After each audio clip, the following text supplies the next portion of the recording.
Assalamualaikum warahmatullahi wabarakatuh. Waalaikumsalam warahmatullahi wabarakatuh. Ibu, perkenalkan nama saya Indah Kusuma Dewi dari Puskesmas Bumi Lampung. Nah, di sini saya akan melakukan kegiatan pembelajaran buat ibu kader tentang cara mengukur lingkar perut.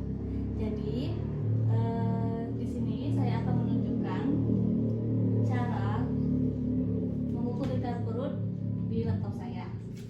Jadi tujuannya itu supaya kita tahu Bu, apakah pasien tersebut mempunyai masalah penyakit atau masalah kesehatan di dalam berat badan melalui lingkar perutnya. Jadi caranya itu pertama kita butuh ini alat pengukurnya ya. Setelah itu kita akan menentukan titik tempat untuk mengukur lingkar perut tersebut. Nah, itu caranya dengan pertama kita menentukan panggul paling menonjol di pasien, lalu kita cari juga tulang rusuk paling bawah di pasien, lalu kita pilih di tengah-tengahnya. Biasanya dia itu tepat di pusar atau sedikit ke atas dari pusar. Nah, jadi sini saya akan mencontohkan. Ibu, saya mohon untuk berdiri. Caranya itu kita minta pasien untuk berdiri, kakinya sedikit terbuka sejajar dengan bahu, lalu kita tentukan di mana pinggul paling menonjolnya dan tulang rusuk paling bawah. Setelah itu kita lingkarkan alat pengukurnya ke perut pasien seperti ini. Nah, di sini kita akan dapat berapa nilainya. Seperti itu saja. Apakah ibu sudah mengerti? Iya. Baiklah, sekarang saya akan minta ibu untuk memperagakannya kepada saya. Ya, ayo. Pertama,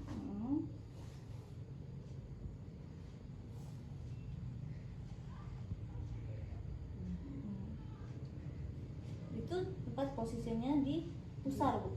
Jadi dari ke tengah. Nih, seperti ini. Ya. Nah, jadi pusar. Oke. Nah, apakah ibu sudah mengerti? ya, Ya, sudah sudah mengerti ya. Baiklah. Baiklah, sepertinya ibu sudah mengerti, sudah bisa melakukan simulasi dengan tepat. Nah, jadi di sini saya akan melakukan evaluasi apakah ibu sudah mengerti atau belum dengan yang saya berikan.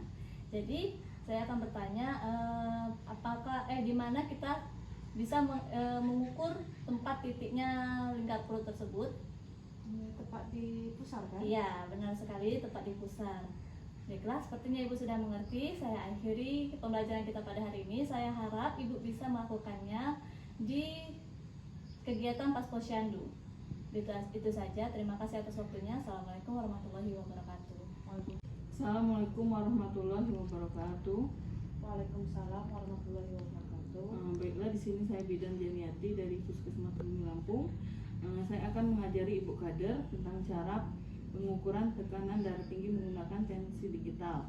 Sini Bu bertujuan sebagai untuk mengukur faktor resiko pada pasien yang mempunyai riwayat darah tinggi, terutama pada pasien lansia.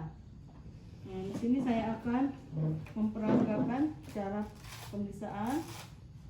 Pastikan tensinya berfungsi dengan baik Bu ya. Jadi kalau ditekan tombol ini berarti menyala ya. Yang pertama, pasien duduk tegap Bu, berdiri tegap. Kemudian lengan bajunya dising-singkan sampai ke siku. Setelah itu pasangkan tensinya ya.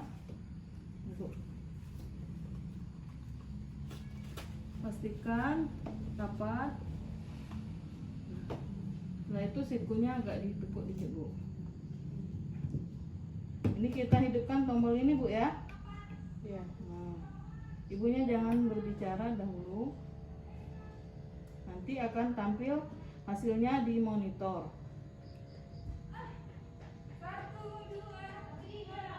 Dah Bu ya. Ini dilepas. Mansetnya dilepas. Nanti kalau ini ada yang normalnya Bu. Kalau normalnya itu yang di bawah ini kan namanya sistol ya. Sistol itu di bawah 140 berarti normal. Yang di bawah ini diastol berarti di bawah 90. Berarti kalau di bawah 140/90 itu normal ya. Kalau tinggi berarti di atas 140/90. Oh iya. Ibu sudah paham dengan apa yang saya katakan? Paham. Nanti ibu peragakan ya. Iya. Coba ibu peragakan. Dengan saya paham?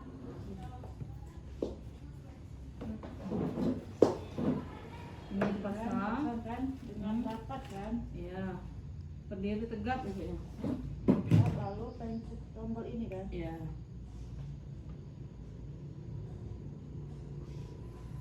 Ini, oke. Hidupkan berarti. Nah, nanti akan tampil di monitor ya. Udah.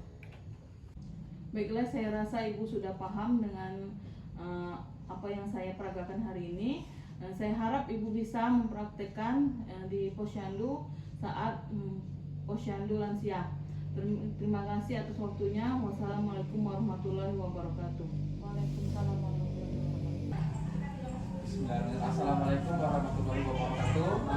Assalamualaikum warahmatullahi wabarakatuh. Di sini kami dari Puskesmas Bumi Lampung akan menyampaikan tips berhenti rokok pada bapak-bapak dan ibu sekalian. Tips yang pertama di sini kita adalah kuatkan niat dan bulatkan tekad. Di sini untuk berhenti merokok itu memang susah, tapi apabila kita memiliki niat yang kuat dan tekad untuk berhenti, insya Allah itu akan terwujud untuk berhenti merokok.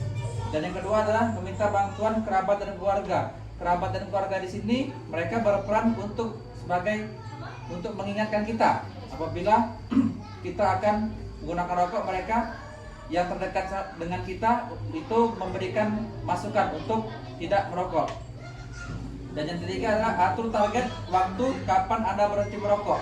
Nah, di sini bagi bapak-bapak yang merokok berat memang susah untuk berhenti merokok. Tapi apabila kita mempunyai target, misalkan dalam satu hari bapak-bapak itu menghabiskan 1-2 bungkus, mulailah dikurangi. Untuk hari esok berarti kita mulai jadi 1 bungkus dan seterusnya berkurang menjadi setengah bungkus, 1/4 sampai dia berakhir ke 1 batang dan berhenti merokok sama sekali. Dan yang berikutnya, yang keempat adalah cari kesibukan lain. Cari kesibukan lain di sini dalam artian melakukan hal-hal seperti misalkan habis makan, masam nih mulutnya kan, kalau nggak ngerokok bisa dialihkan dengan hal-hal lain. Misalkan kalau yang paling gampang kita makan permen atau minum air putih hangat yang cukup. Itu salah satu cara untuk membantu kita untuk berhenti merokok.